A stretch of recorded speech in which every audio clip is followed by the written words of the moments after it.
ये देवेंद्र फडणवीस की फोटो है। औरंगाबाद के अंदर हर चौराहे के ऊपर लगाई गई है। क्या लिखा है उसके ऊपर? छत्रपती संभाजीनगर ने भगव्याची शान राखली, तुमच्यासाठी भगव्याची शान राखली। आणि आमची मुली जेव्हा हे म्हणतं की नहीं आम्ही हिरवा रंग मुंब्र्यामध्ये हे करणार आहे, तर इतका वाइट कि उसके ऊपर आप है तो डराने धमकाने नोटिसेस इश्यू करने की बात कर रहे हैं करके। अब मैं आपके जरिए ये तोतले को बोल रहा हूँ कि तुमने इस बच्ची के, छोटी बच्ची है, पहली मर्तबा जीत कर आई है, उसका जोश है, लेकिन मैं अगर बोल के जा रहा हूँ, अब तुझे चैलेंज कर रहा हूँ मैं कि मेरे खिलाफ तू क्या कार्रवाई कर सकता है, क्योंकि कायदे कानून हमको भी अच्छी तरीके से समझ में आते हैं। हम कोई डर के दब के झुक के है तो ये करने वाले हैं, ऐसा नहीं है। और मैं एक बार फिर से ये बताना चाहता हूं, अगर तुम्हारी भारतीय जनता पार्टी की हुकूमत है महाराष्ट्र के अंदर और तुम ये समझ रहे हम कुछ भी करेंगे, मुंब्रा के अंदर अगर दोबारा ये तोतला यहां पर आया तो एक बात समझ लेने का, मैं दोबारा यहां पर आऊंगा और भरे चौराहे के ऊपर बड़ा स्क्रीन लगवाकर उसकी जो ब्लू फिल्म है, मैं है तो वो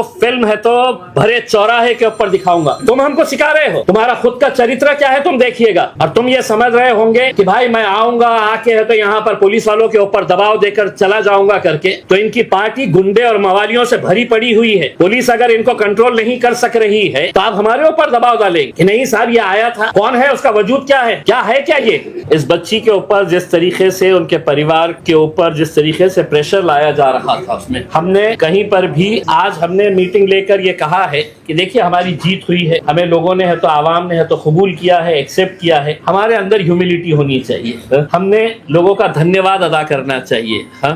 हमने लोगों के अंदर एक पैगाम देना चाहिए कि साहब इतने सारे लोगों ने हमको वोट दिया है, अब हम मुंब्रा के विकास के लिए आगे बढ़ना चाहते हैं। मुंब्रा का विकास करते वक्त जब हम सड़क की बात कर रहे हैं तो सड़क के ऊपर कोई एक जाति के लोग नहीं चलने वाले हैं। जब हम कचरा उठाने वाले हैं तो वो कचरे की बदबू सिर्फ एक समाज को सताती है, दूसरे समाज को सताती है, ऐसा नहीं है। ड्रेनेज अगर है, इंफ्रास्ट्रक्चर अगर नहीं है, तो ये सब चीजें जो है हम मुंब्रा के विकास के लिए, लेकिन सारे लोगों को तकलीफ इस बात की सता रही थी कि एमआईएम 125 सीटें कैसा जीत गई, गोवंडी के अंदर है तो हमने मुंबई में 8 सीटें कैसा जीत गए हैं, मुंब्रा के अंदर हमने 5 सीटें कैसा जीत गए हैं करके। भाई आप लोगों की ये जिम्मेदारी थी कि एक यंग लड़की, पढ़ी लिखी, हाईली एजुकेटेड बच्ची, जिसको कितने दिन सताया गया है उसके परिवार वालों को कि हम टिकट दे रहे, अभी दे रहे, सुबह दे रहे, रात में दे रहे, आधी रात को दे रहे हैं करके, उसमें मेहनत करे, रास्ते के ऊपर आए, लड़े झगड़े, उसके ऊपर पुलिस नोटिस दे रही है। और नोटिस देकर हमने कल साफ कर दिया था, मैंने खुद ने, मेरे पार्टी के अध्यक्ष बैरिस्टर असदुद्दीन अवैसी साहब ने, हमने अपने तौर के ऊपर यह फैसला किया था कि शहर ने जो भी स्टेटमेंट दी है वो पार्टी का स्टेटमेंट है, पार्टी उसके साथ पूरी तरीके से खड़ी हुई है।